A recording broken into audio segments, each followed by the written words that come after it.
Om.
So let's stay in meditation for a while, meditative awareness. And it's really true. What we embodiment or embodying and invoking are very intimately related, because what we embody, we can invoke in ourselves and others.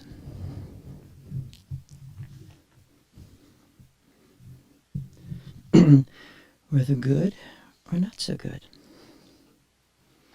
It's great that we all have wide range.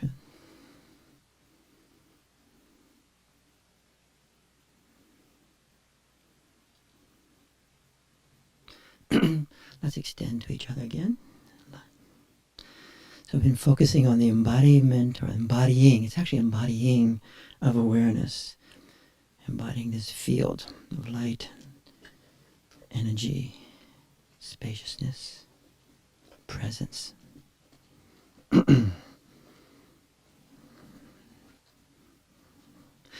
It was also really inspiring to hear Dorje Rinpoche's chart last week, or the cosmological aspect, the archetypical aspect, that basic orientation, both of him and Winnicott. And Dorje Rinpoche says, although hundreds of thousands of explanations are given, there's only one thing to be understood. Know the one thing that liberates everything. Awareness itself, your true nature. And as we know, this awareness is a field.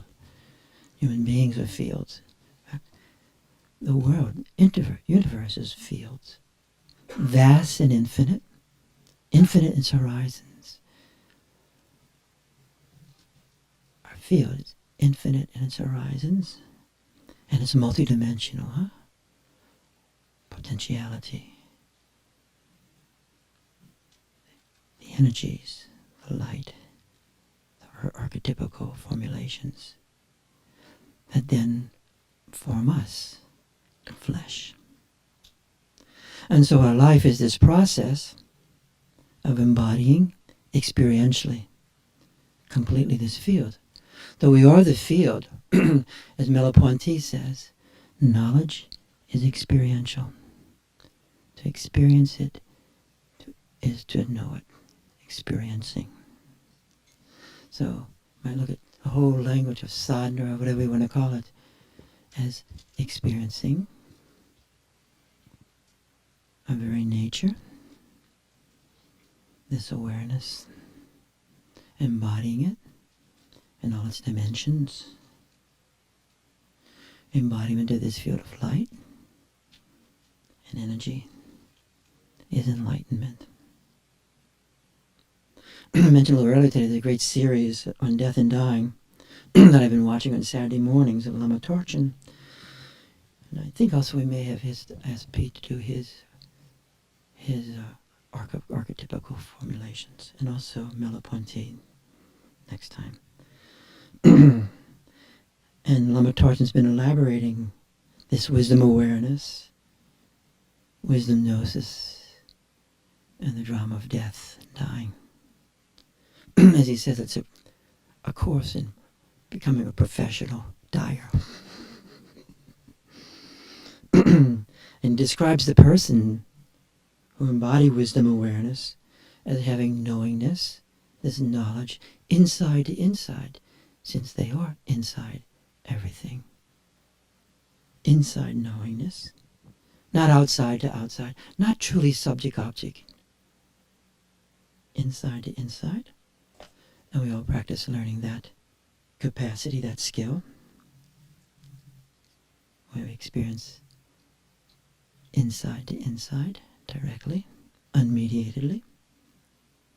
He also described again the power of great compassion as a capacity to freely give this light and energy to everything and everyone. And as he says, this requires the generosity of the first paramita. Is that how you say it? Paramita? Generosity. So this capacity of this giving, of this extension, is both a practice and it's a manifestation of generosity.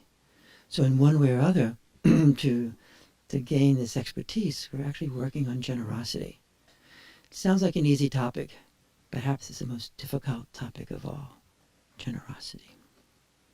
And he also describes the third characteristics as this power, this ability to penetrate everything and anything, this power of enlightenment to penetrate everything, everyone, and open it with light, and even dissolve at times what has to be dissolved. Pervasiveness. And also the power of bringing forth in this pervasiveness, in this penetration into essence, creatively, phenomena that might be useful. I think it's cool that the Karmapa is going to be giving the empowerment of the Medicine Buddha, which is directly related to this. So to embody the field of this awareness experientially, not to be in our minds. We can know it in our minds somewhat, but it's not really embodied. This embodiment. To embody the field experientially is this power of penetration, of light. Then Lama Tartan describes the human body, the Nirmanakaya body, the body of flesh, the body we're in right now, not simply as the physical body, like touch me on the arm, but the lived body, the experienced body, the inner lived body, It's quite different, The lived body is where the embodiment actually takes place, embodying. And the human body, he says, is the most powerful of all the bodies, more powerful than just light, bodies of light, because it is light, and yet it has all these channels in the flesh, and it is it's very, very powerful. And actually we are the manifestations of Sambhogakaya and Dharmakaya, and here we wind up in this flesh, in this place. You and I are little places of awareness, in time and space, in this particular stream. And it's so powerful. And even in Christian theology, they say the angels are jealous of human beings because of the body, the human body, the flesh, of its transformativeness and its touch. So this vast and powerful body that also is the subtle body, the body of light, the body of energy, all manifesting within the flesh. And this flesh, the shar, the subtle channels, the centers, different centers, the winds, the movement. Wind is the movement, the drops, the viscous consciousness, viscous being, or liquidity of beingness, as Abhagunta calls it, the liquidity of being, liquid being.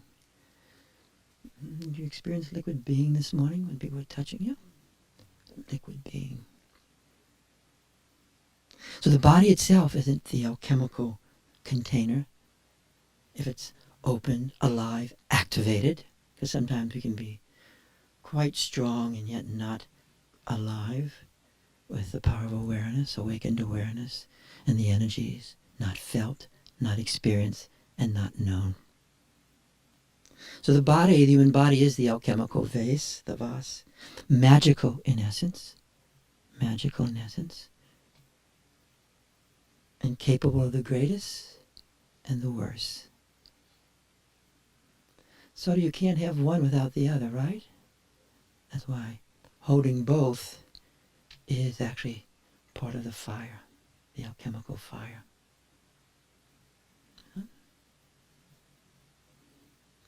And unless you and I know we have that full range, we're sissies. You want to know you have the full range of the best and the worst. And the fire that brings forth. Tapasya.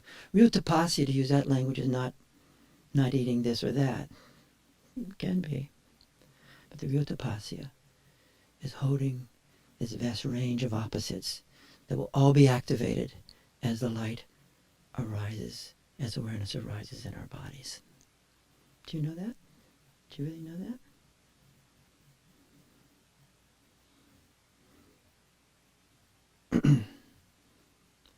There are paths of dissociation, and they're very powerful.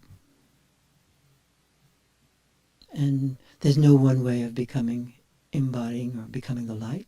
And dissociativeness is one way. Not this, and definitely not that, nor that either.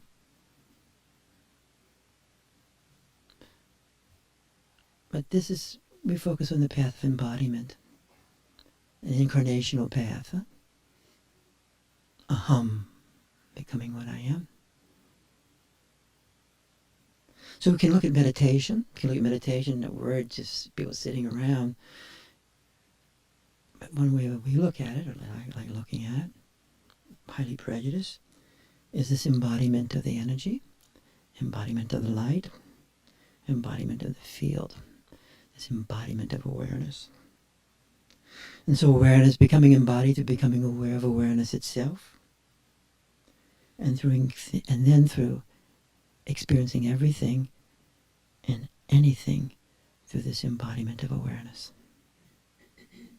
And this process of embodiment is an ongoing process, embodying different dimensions of this awareness and the qualities of this awareness and the felt sense of this awareness. Awareness is self. Awareness itself is self. And self is manifested in and through the lived body. And the embodiment of awareness is a continuous process. It actually continues through death.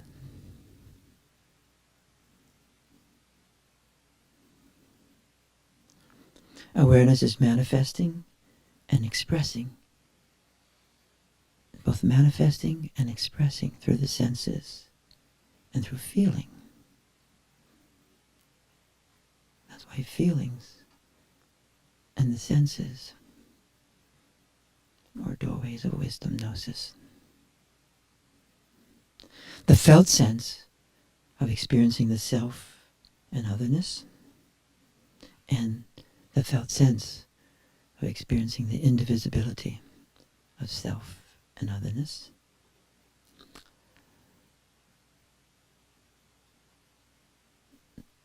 Duality within non-duality, and non-duality within duality. So embodiment is the embodiment of the light as my body. We can touch our bodies. We're touched. Light as the body itself. luminous, shining, open, porous, resonating. Light. Even Dorje Rinpoche would say enlightenment is really actually feeling light. And through the speech, we've worked a lot on speech, huh? The embodiment through speech of the field, where our very speech is speaking from the vibrational level of the field, the matrika, the pulsation, and we speak through that dimension, through the body, voice, and then our mind becoming infused with light, thoughts, thinking, memory, imagination, the activation of the imagination, where we begin to perceive the subtle in this world. So in this frame, imagination is not phantasmagoria, huh? Like, oh, everything's a fantasy. But it's perceiving the subtle actuality of being itself, manifesting as everything and anything.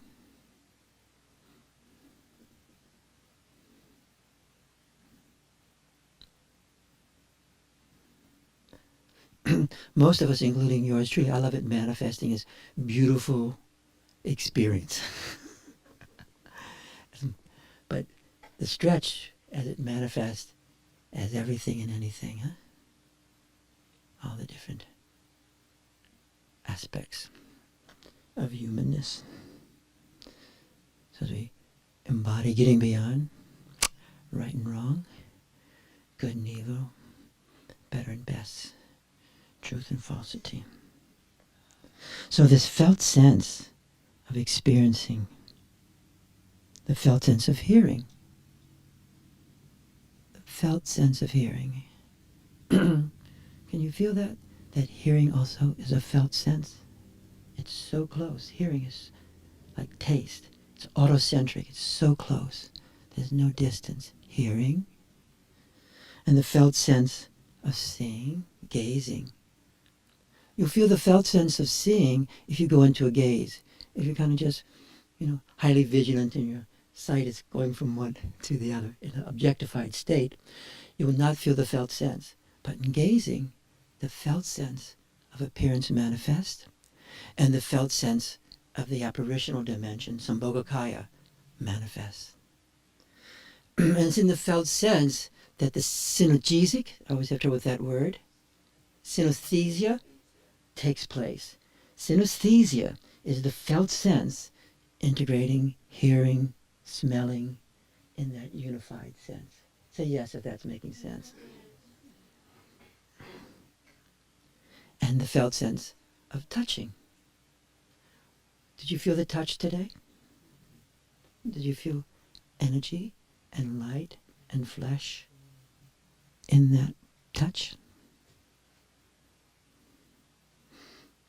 The felt sense of voice, the felt sense of appearance, the felt sense of the apparitional, felt sense of one's own awareness. The many early traditions, later traditions too, in fact all traditions, whatever their name is, they're often some who have a dissociative understanding and process. Like some people think hypnosis, I just meet with a person who's going for some kind of teaching of hypnosis, and they consider hypnosis simply a dissociative process. Huh? You're dissociating conscious mind from less conscious mind. And it is true. When you dissociate, you can go into a trance state. And sometimes dissociation and going into a trance state is really good and really protective and helps us not be so damaged. Or if you're going through a lot of pain, you really would like to have some dissociative capacity. But awareness is also completely absorbing. So there are states of absorption that are not dissociative. becoming aware of awareness is becoming absorbed in awareness. So this is the path of absorption. So embodiment and embodying is the opposite of dissociative frames of experience. Sometimes if you and I have a dissociative history, many of us do, it can orient us naturally to more of a dissociative path. There's a natural attraction because you have a feeling of the power, even not reflectively, but you have a feeling of the power of dissociativeness in you. And so to go beyond that into an embodied path is a stretcheroo. It takes a stretch to go beyond dissociative path if you have a dissociative background and you have the natural gifts of dissociativeness. Say yes. You don't have to believe any of this, but you follow what I'm saying. So it takes a swim. And from cultures that are very, very dissociative, it even takes more of a swim. Now the Tantras, we can leave our eyes closed, the Tantras arose as a way of focusing on an embodiment. And they wanted to embody the deity or the Dakini, the gods, the qualities, as a way of embodying it, becoming the deity, becoming the Dakini, actually embodying that. Embodying in our language the archetypal presences.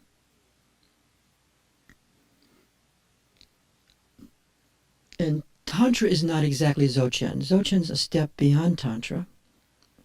But I want to talk a little bit about Tantra in this frame right now. We're following why I'm going into this about embodiment. And Tsongkhapa, great creator of the Gelugpa tradition, he would describe the deity yoga, or the archetypal embodiment, is a defining characteristic of the Tantras. And then he describes the creation stages, which we all have heard about here, as the visualization, oneself as the Dakini, the deity. And we don't really focus on visualization that much because it'll keep us in our mind.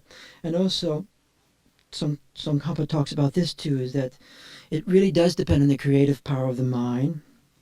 And would say that this creative, he does say, this quote, his creative stage is somewhat contrived and conceptual and involves mental contrivance.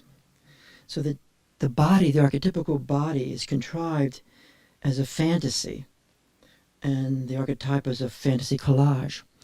And you can also see sometimes of this also in Jungian work. And in Jungian work, it's a very tricky deal, active imagination, okay? Because sometimes it does become a fantasy, you with me?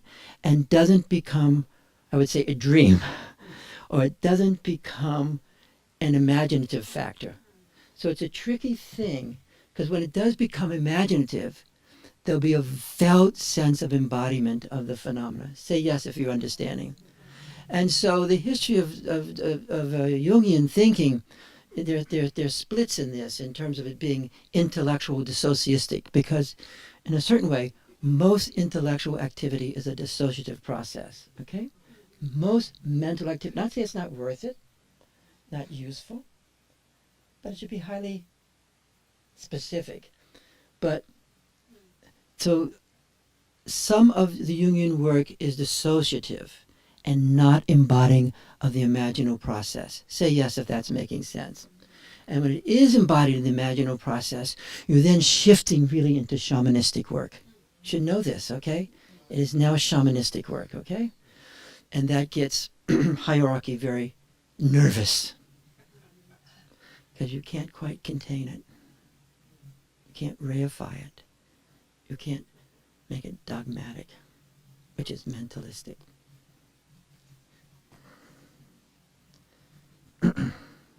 So Tsongkhapa states, meditators in the creation stage experience the divinity, the embodiment of the divine, the deity, through experiencing the winds. You ever experienced the energy, the Shakti, the Chi?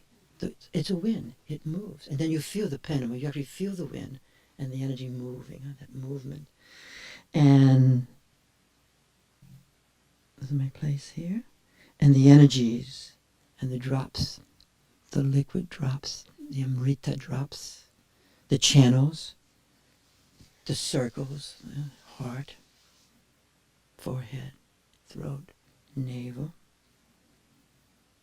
And this is not contrived by the mind. Not contrived by the mind. It's not mental, but it's experientially based. So you enter the experience of it, then you can feel it, then you can see it, sense it, hear it. And then through this experiential method, this embodying method, awareness manifests this presence of the archetypical experience or presences. So in this frame, it's the invocation of presence. Just like we began our little work today by invoking the mantra, right? And then the presence changes slowly but surely. We start feeling the arising of presence, both within our body and outside our body, of the mantra of awareness. Say yes if that's making sense.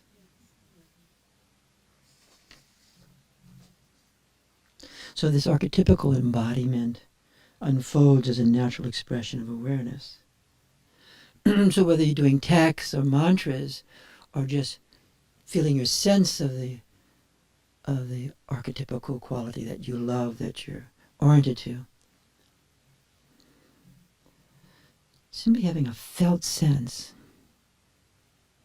will open the door, the iconic door, that can manifest within us. Now sometimes mantra helps bring forth the felt sense, or great texts that actually are manifestation of the field, generational field through lineages. So when you hear the text, you hear the words, you can even just look at the letters. If you don't have no idea what they mean, a little this and that, suddenly it arises within you. Say yes if you're making sense.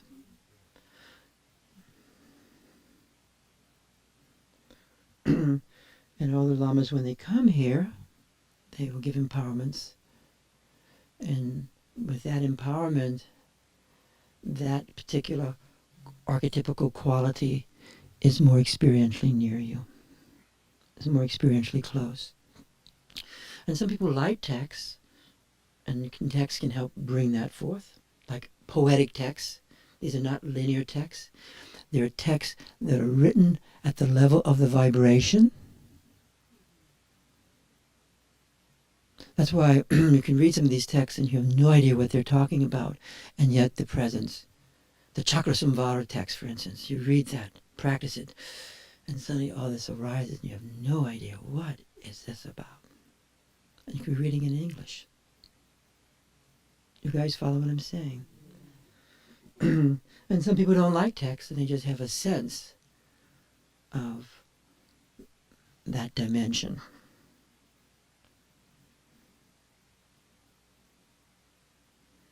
This invocation of presence in ourself and each other. Felt presence.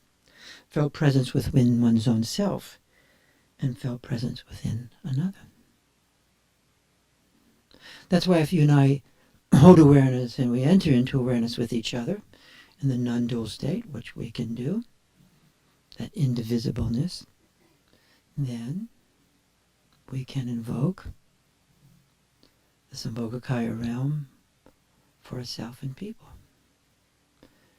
If you think you need a little outfit or a particular ordination, you may be waiting a long time. You have to come back and take a different route.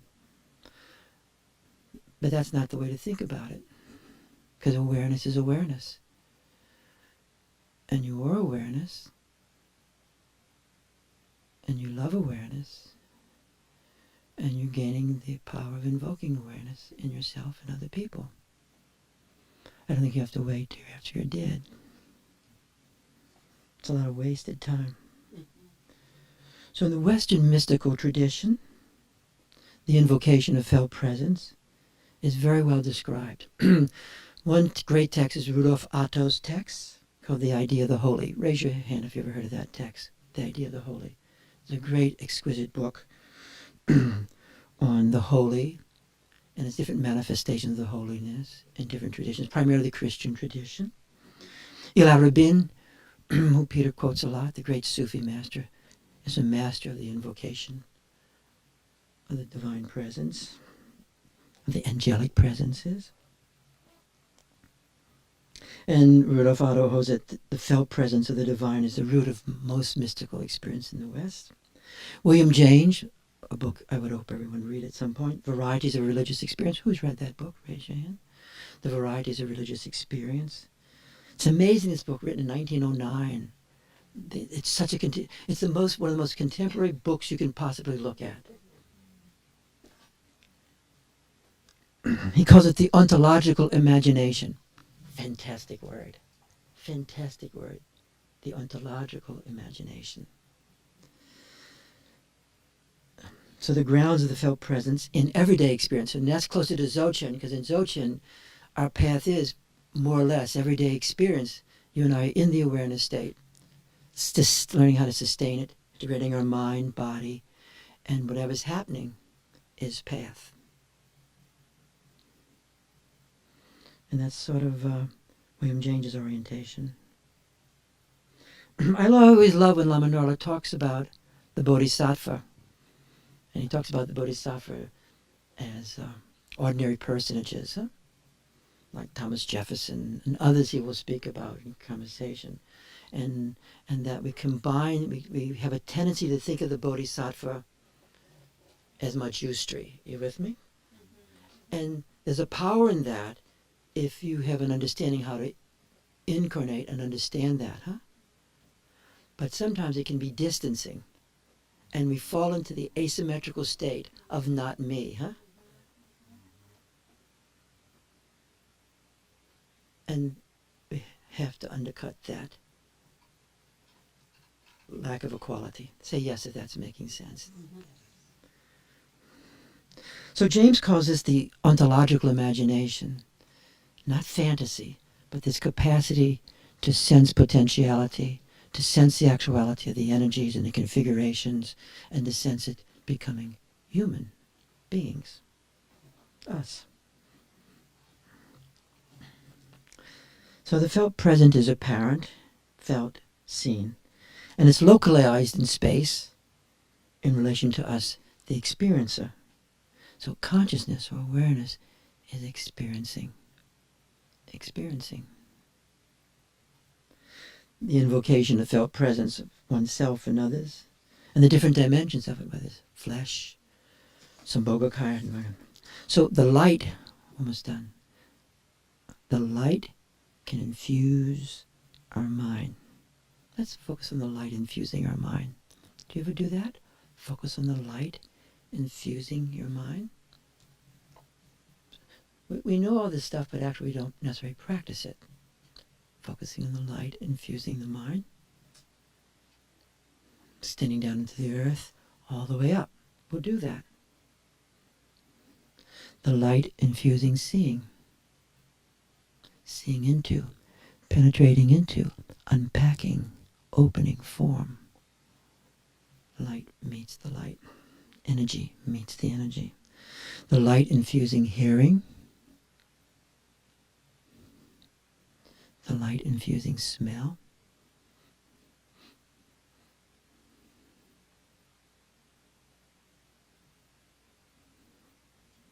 The light infusing knowingness. Infusing conceptualization. Muktananda used to always say, meditation teaches philosophy. He had the confidence that the mind, conceptualization, becomes more luminous, more knowingness, less concrete operational, less dense, less concrete operation. If you and I are locked into a concrete mind, we're in trouble. Concrete mind doesn't give us a sense of potentiality.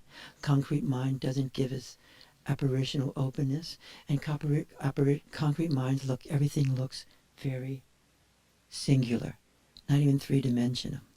And whatever you hear concretely, you take it. You don't quite embody it, you kind of buy it. And you follow it. Like a dog sniffing Concrete minds do that. Concrete minds become very fanatical, and concrete minds are very close to the superego. So they get locked into righteousness and wrongness, good and evil, better and best. And most of all, in the superego, you heard this 1,000 times, is a wave trying to overcome annihilation anxiety, also known as death. And it never quite works. So it gets more and more pernicious and more vicious.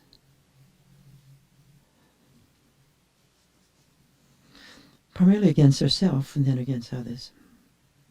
So light infuses penetration into the essence of appearance. So consciousness is luminous knowingness and illuminates this world, this field of being, both inner and outer, and even the indivisibility of it, the nexus of it. And while making itself manifest, it brings forth a sense of the self. Now, some people say you have to deconstruct a self, okay? You have to really deconstruct it. Take it apart.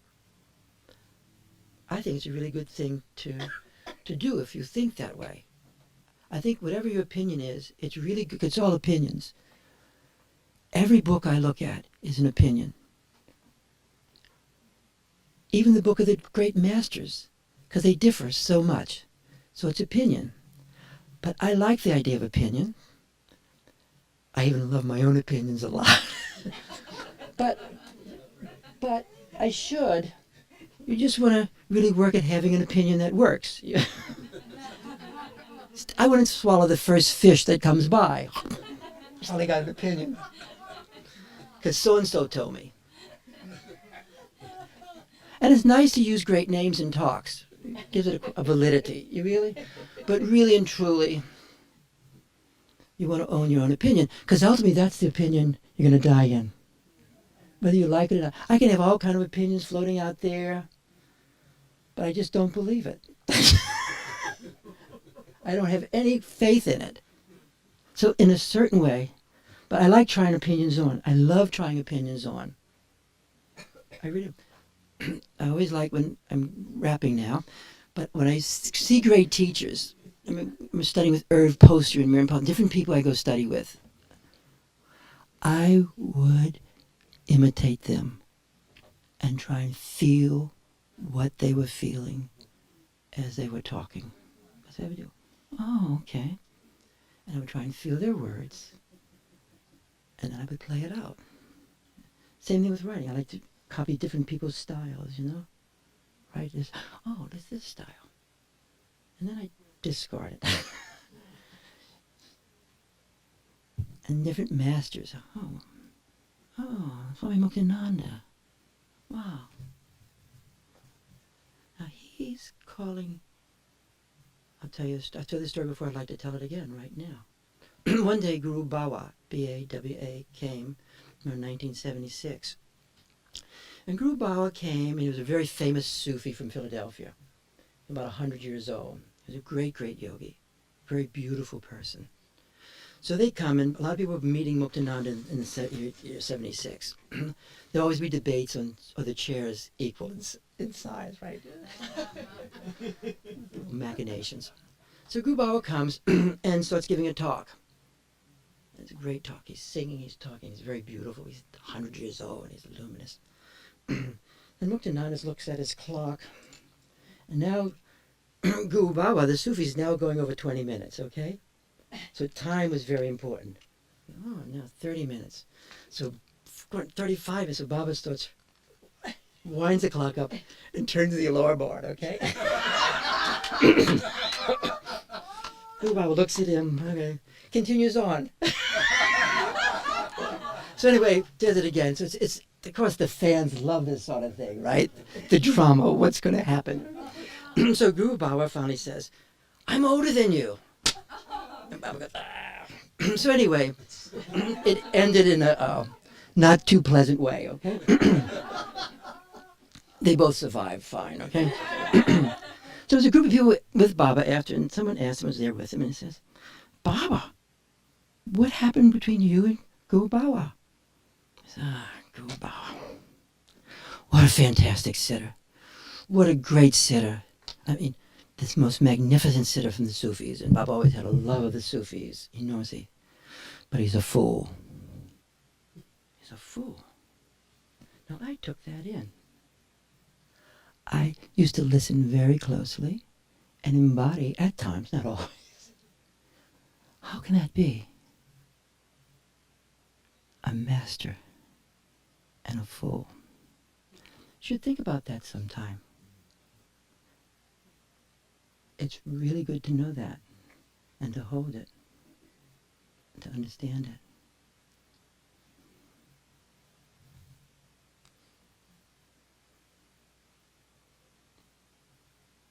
Think about it when you have a lot of time. How can that be? Oh, maybe they're just a pretend fool.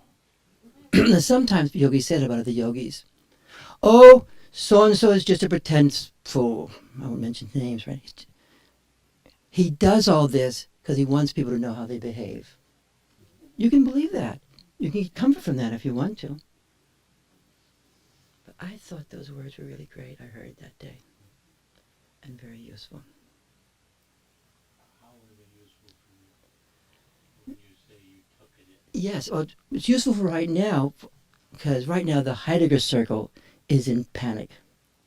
Because Heidegger is actually a master. In his own way, a master of being itself, okay?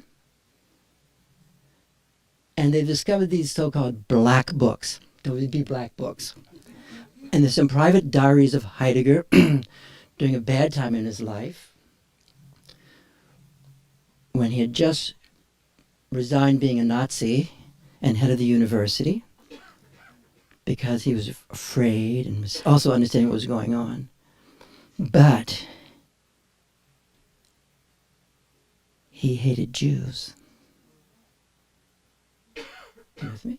So even though he had left the Nazi thing, his prejudice, racial prejudice, was still there around Jews. You with me? Yeah? That doesn't give me a problem at all. Because I know masters can be a fool.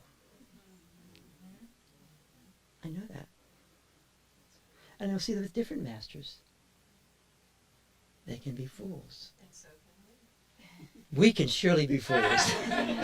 But we think it's, oh, because I'm just a poor ploke. It's okay. But a master's a fool, because that's where people fall into despair when the master's a fool. I'm a fool, who cares, right? But a master's a fool, then they collapse, integrate. But if you know that, it's great. I'm getting distracted. Now let me continue on. Can I just ask a question? Not right now. Okay. So conscious is a process, because we're going to move on here, is something we live. And so this word consciousness, awareness, is existential. It's in the moment. It's existingness. And it has some irreducible primacy. It's a primary word. You ever hear that phrase, primary words? Primary words cannot be defined. So certain words are primary. I, thou, primary words. In every tradition, there'll be primary words. In the Hebraic tradition, there are primary words. They have no definition, hardly. So primary words, awareness is a primary word. You can experience it, you can know it, but the definition will never quite touch it. Okay. And yet, okay, maybe that's enough for right now. So let's shift from this now. Let's focus again. We'll break into little pairs. And we'll work with awareness with each other again.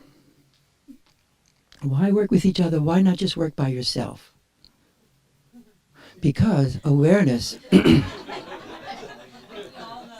awareness is a profoundly relational event. Awareness is a relational event. And actually, another quote that I've taken very seriously is from Irving Poster. 2 awarenesses are better than 1. I really think that's true. Yes, you want to say about hearing? Yes. So, Rudy, you were saying seeing versus gazing. Yep. And this is I would say staring.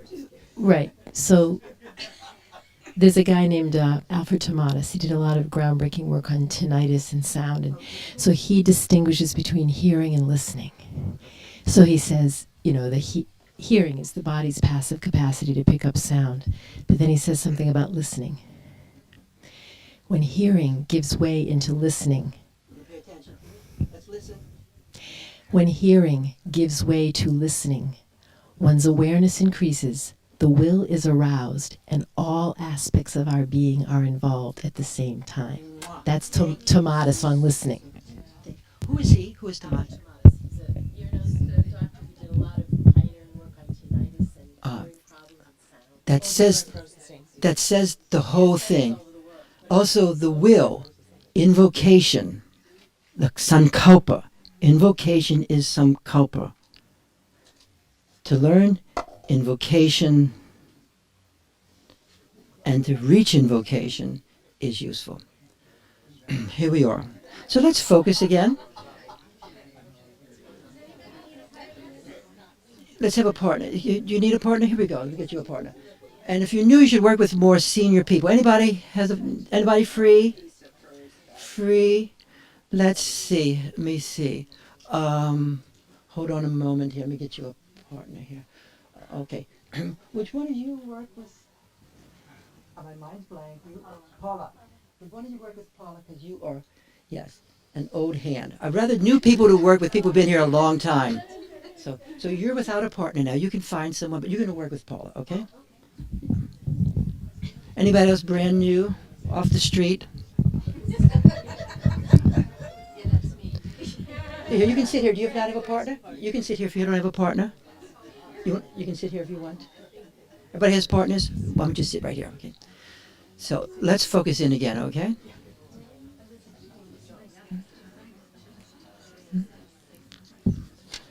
My master's a fool. Did you ever think your parents were fools? Anything else?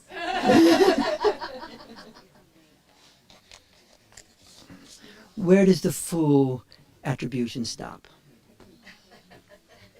Do you think the fool is an archetype? Fool is an archetype. Fool is a powerful archetype. You think you can inhabit anyone, any place, any time, the fool? Yes. Absolutely. Now say you're a fool. Do you think it stops you from realizing the nature of being? May I ask this again? Say you're a fool. Do you think being a fool stops you from realizing the nature of being? No. I'm not sure you can realize the nature of being if you don't realize you're a fool. Yes. Very, very useful. Very useful. Thank you. This is a very important topic on the fool. That really, as another favorite little saying I like, take the best and leave the rest. I went to topics today, I don't know why. So let's focus now. Here we are. We're going to extend to each other. Are you without a partner? Okay, everybody should have partners, okay? This is not a solipsistic event. There are many other groups you can go to have that experience. Because we're all working, as therapists and healers, whatever we're doing, right? So you're working on this stuff to increase your capacity to be a healer, right? That's why you're here. Because your own awareness is the instrument. Ultimately, whether we like it or not, our own awareness is the instrument. After everything is said and done, whatever ideology, we'll call it ideology right now, whatever ideology you adhere to, it is your own awareness is the instrument. So with that understanding, let's extend to our companion right now.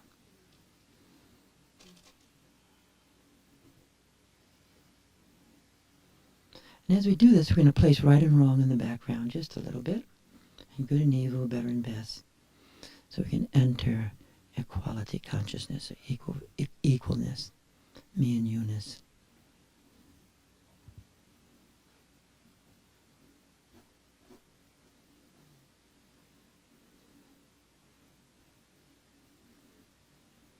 Then notice if you can feel the field in your own body. Can you feel the field in your own body right now? And then let yourself extend it out to everyone first.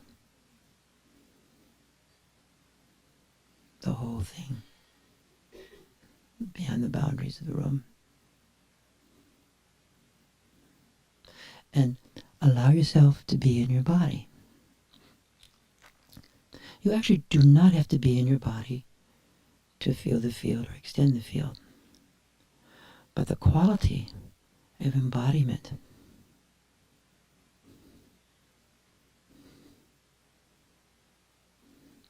is at its height, at its apogee. What do you call it? Apogee, when you reach the top? Apogee? Come again, please, son? Apogee. At the apogee. So in the body, extend your field, your felt sense of the field. Your felt sense. Felt sense.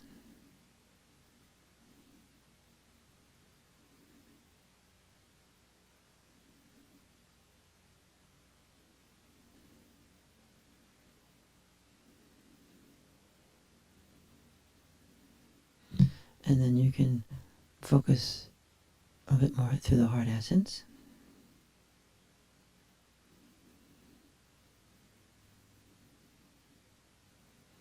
Suspending your mind. That's the apogee. Suspending your mind. Inside to inside.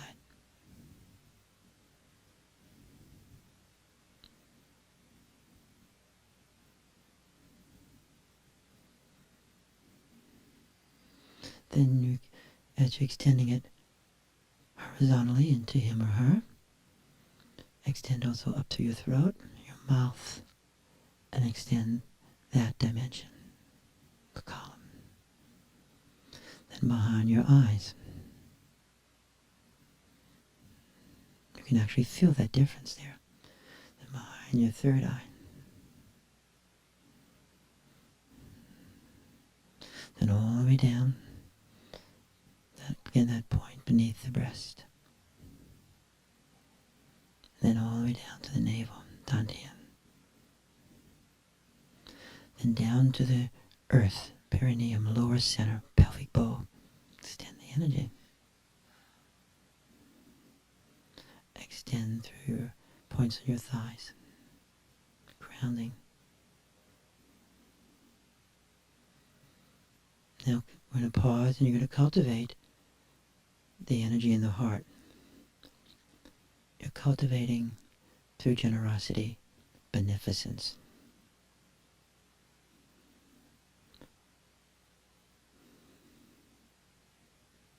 It was like honey. And you'll feel it build up, rising out of. And you release that.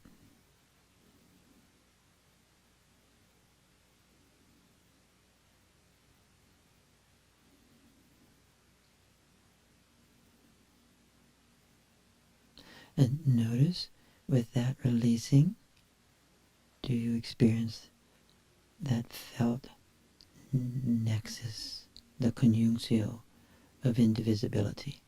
Notice if you feel you're still yourself, and he or she is still individual, but do you feel that indivisibility, that non-duality?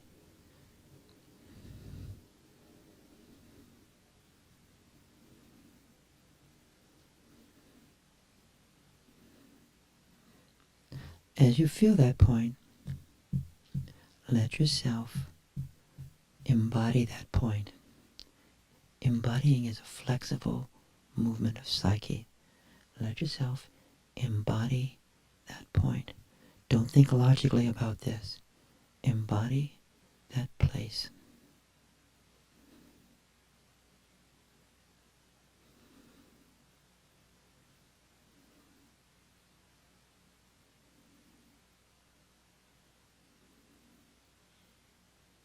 And notice what the experience is like for whatever this means to you, that you embodied that place.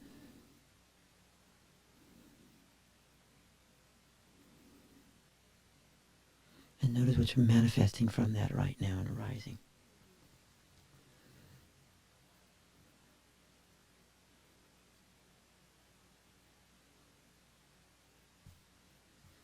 Then we're going to pause, because the only way we really learn here is through experience and people articulating their experience. So we learn. We learn what's useful and what's not useful. So, but I'd like you to stay in awareness. Do not leave it. Stay in awareness. We're going to be a little serious. Just Saturnian awareness, right? Just hang out with it for a little while. Then you leave your eyes closed. I'm just going to ask you to describe what it was like, what you just experienced briefly. Don't hear about last week, this talk, forget about just what we're focusing on to see, does this work for you? Place this in your hand, and you mind just describing what you experienced briefly. But let's stay in awareness. Do not go into your wandering mind. The point at which you said, embody the point of the duality and the non-duality. I just experienced, it was like a black box becoming an enormous box. Luminous dark. Luminous dark, but within Container. a container of 1 billion points of light. Can you feel that still right at this moment? Because I want you to stay in it. Stay.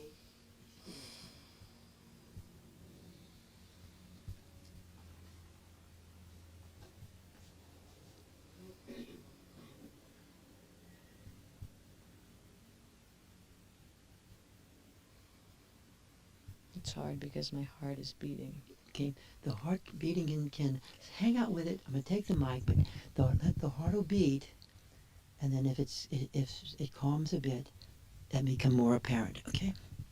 I place this in your hand. Do you mind describing what that experience was like if you actually felt that part? And if you did, good. If you didn't, just as good.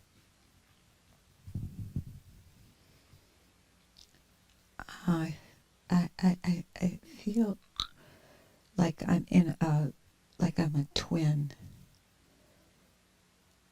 Like if the energy of this being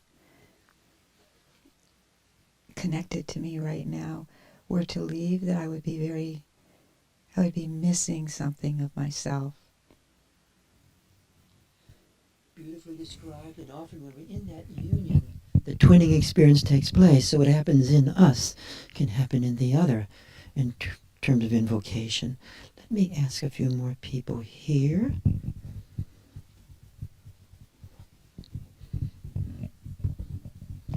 Would you mind describing? I'll place the microphone there, but stay in your state if you experience that place.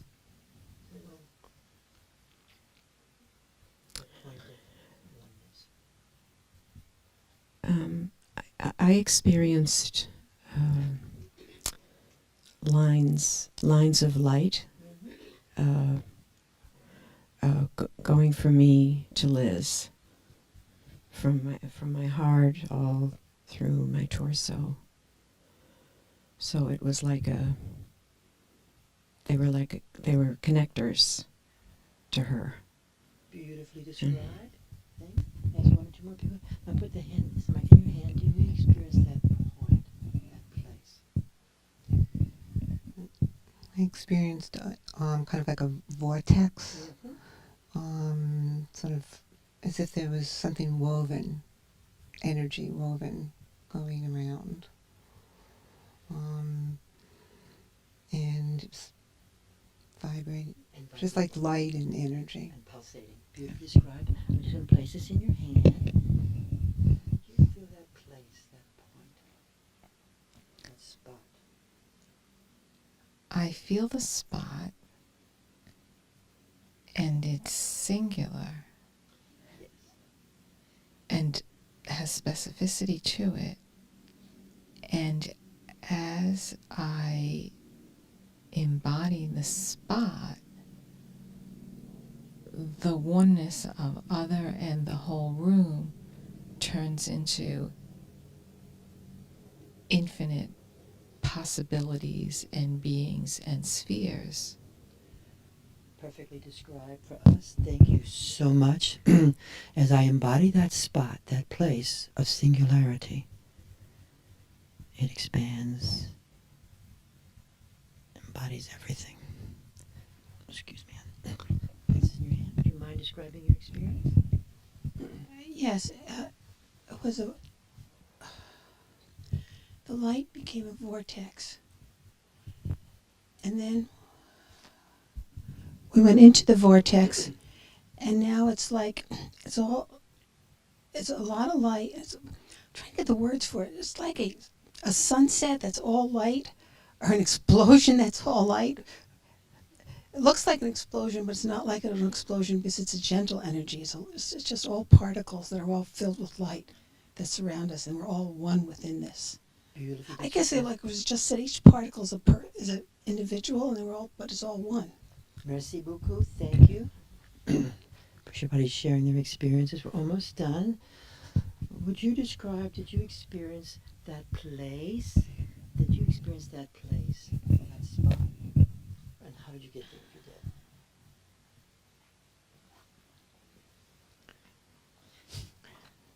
I'm having a hard time remembering how I got here, but I did experience. We're glad you're here, though. I did experience, and I do experience that spot. And it's interesting to experience it completely embodied and connected. And at the same time, connected to the whole room in that oneness and feeling that like a cool breeze flowing within and without. Beautifully described. And sometimes that spot is meant by the bindu. Okay, that's. I'm gonna place it right here in your hands. Okay, did you find that little spot, or how did you get there? That little. I was just hanging out, and energy was well. It was great. The energy was everywhere, and then you talked about the column, and so I started with the column, and that began the embodiment part. And I really felt that, and then I felt it in my heart. And then you talked about going down at the Yes. down there, and I just went down and I got that spot in the ground. And as soon as I became wholly aware of that, everything started expanding, and it was like it's like the more that got embodied, the more I was aware of all the energy around. Say it one more time. The more I got embodied. The more I got embodied, the more I was aware of all the energy around. Steve, everybody's helping us so much here with the descriptions, because the power of embodiment is really the power of the vast energy all around. Body, speech, mind, space, energy, light. Welcome to our visitor from New Jersey. Thank you. When you talked about the embodiment, I just felt this incredible surge of power in my body. It was just a very strong sense. It wasn't visual, it was like essential in a sense. And then I became aware that I wasn't extending horizontally out to my partner. And so I did that, and then all of a sudden I was like, okay, I'm trying to. And I thought, okay, let that conscious worrying mind that's trying too hard go, in the background, and then it all settled in some way where I could have the sense of power and a sense of connectedness throughout, more horizontally into the group and to my partner. Thank you so much. Beautifully described. Step over here and ask this person, did you find that spot, that place, that little locus?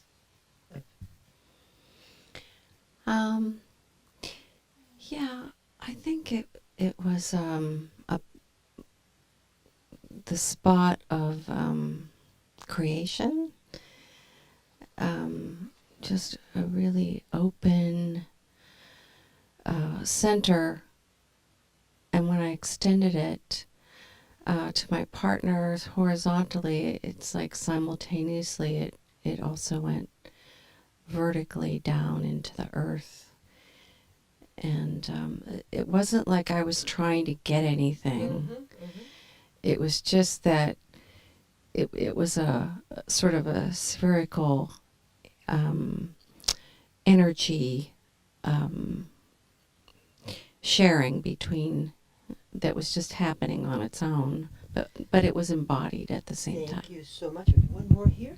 Would you mind describing if you experienced that spot? However you got here without having to great. So the column was this great resolve.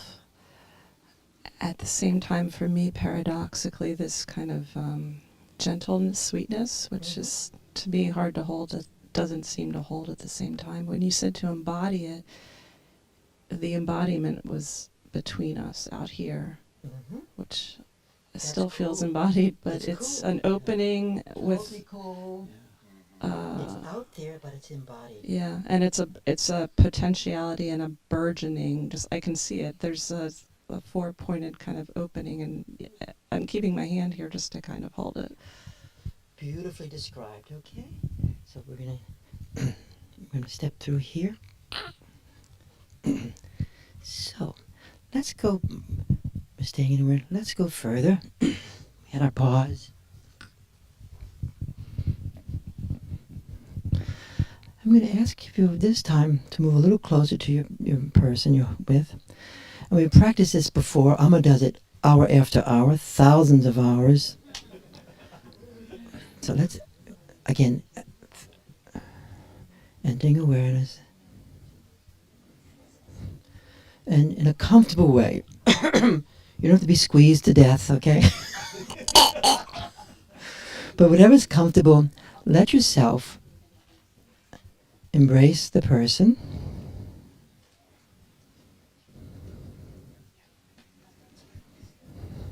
And as you embrace, stay totally aware of the body, your body, and the light and the energy in your body.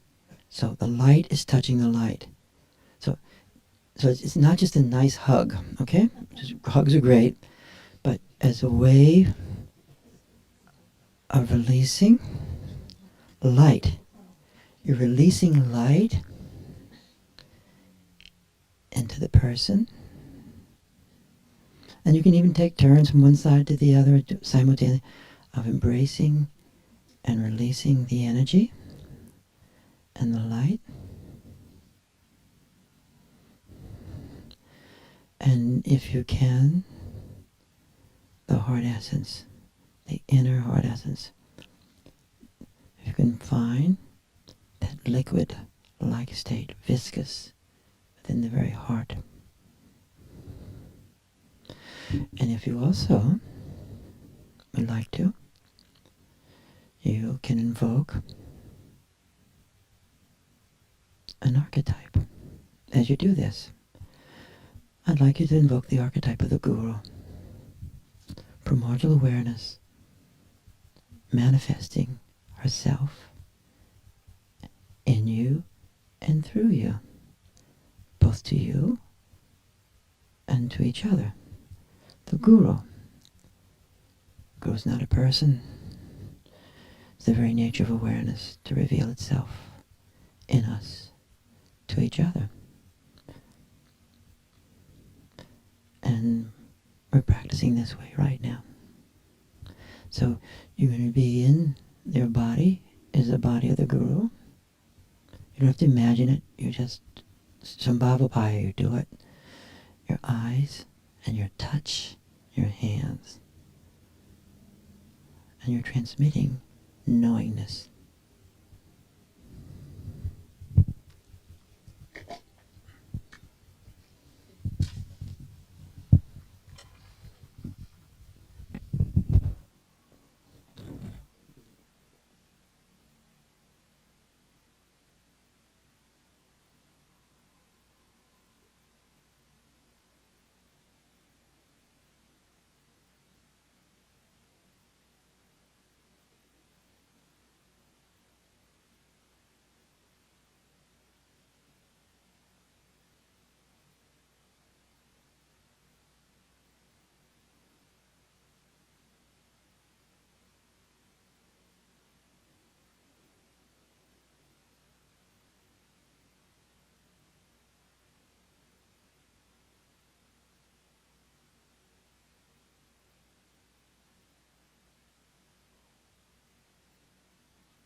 Now, as you're doing this magnificent act, there's a certain beneficence. That is the beneficence of the Guru. It's a particular feeling that arises. Allow yourself to find that and transmit it.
So now we're going to slowly separate.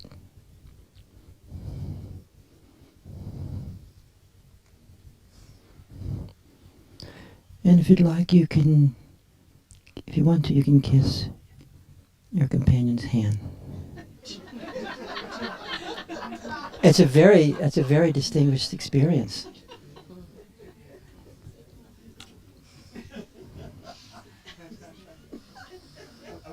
Did you like the kiss? So we're going to pause for a moment again. We're going to go around again and describe the experience that you just had.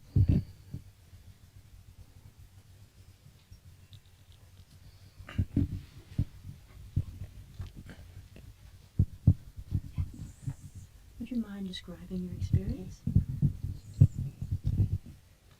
It felt like I knew what a cross was. I got very, very, very grounded.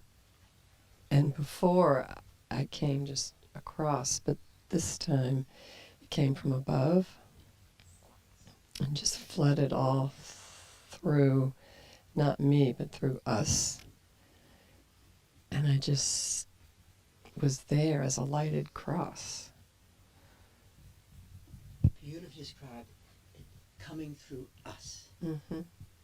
There's no me. There's no me. Would you mind describing your experience?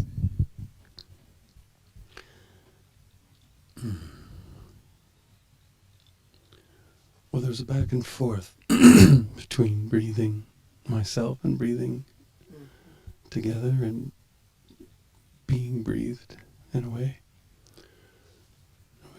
So there was a rhythm that seemed kind of circular, that sort of seemed to flow, on its own with those three components.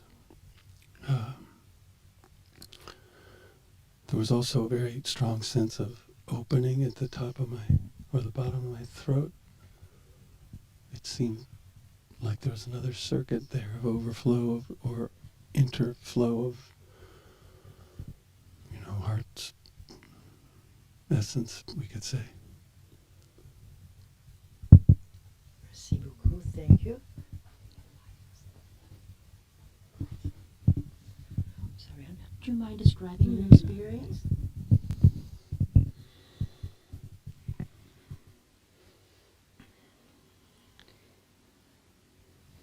The kiss was not my kiss to Tom. It was the kiss of the divine. I experienced as we embraced just this incredible light just shooting up vertically through my body and out. And I felt Mary, Mother Mary, come in so just all pervasive, all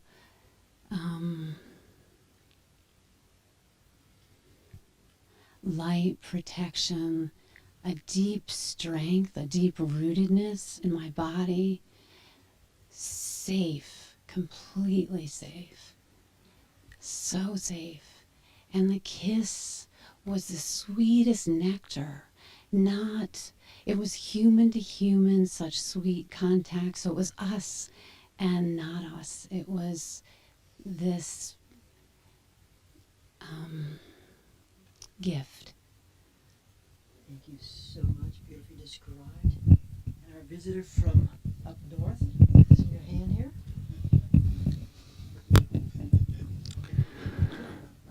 Thank you. Well, at first, I think we had to get beyond the physical side of being close, since we both had bad backs, and so there was this.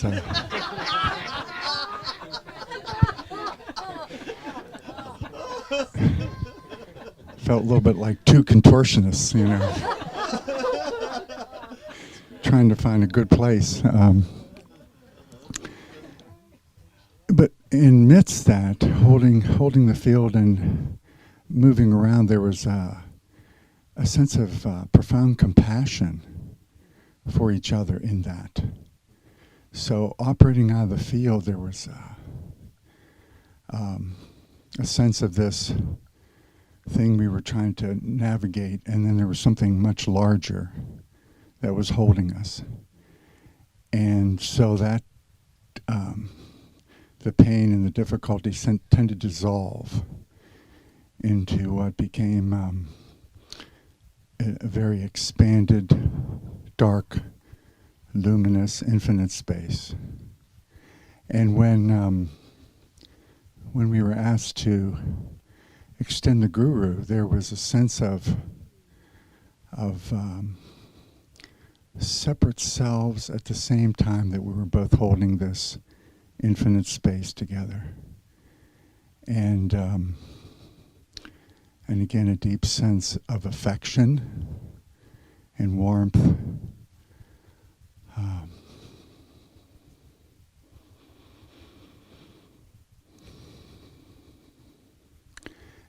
was